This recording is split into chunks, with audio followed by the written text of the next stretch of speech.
Rebħa li kienet mill-qwa b'applaws kbir, l-iżgħar president li ġejja mill-iżgħar stat membru, l-ewwel mara li ħadet il-presidenza wara 20 sena.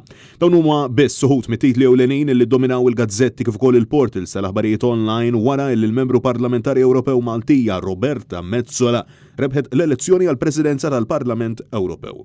Le Monde, Tiġikon 24, France 24, Euroactiv, El Pajji, Süddeutsche Zeitung, kollha siti u ġurnali awtorevoli li fl-aħħar 24 sija rrapportaw bi prominenza dak li seħħ fi Strasburgu, jum storiku għall-Ewropa u aktar minn hekk jum storiku għal Malta u għall Partit Nazzjonalista.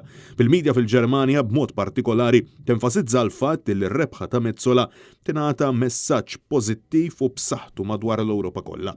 Metsola għandha talent u taf sew kif jaħdmu l-istituzzjonijiet, kapaċi tibni l-pontijiet. Kummenta bla tlaqliq l-editur tas Süddeutsche Zeitung. Kummenta wkoll Antonio Tajani, ex-president tal-istess Parlament Ewropew.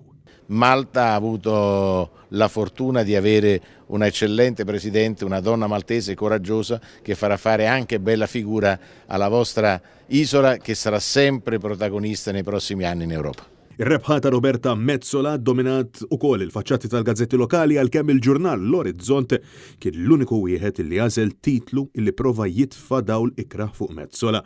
Fl-elezzjoni ta' tlieta Roberta Metsola kisbet 458 vot minn 690, illi jfisser 74% tal-voti kollha appoġġ qawwi mill-maġġoranza assoluta tal-MPs hekk kif Metsola ġabet aktar mid-doppju tal-voti li kellha bżonn biex tiġi eletta. Mingħajr dubju, riżultati li juri biċ-ċar kemm l-Ewropa kellha fiduċja fil-kandidata Maltija.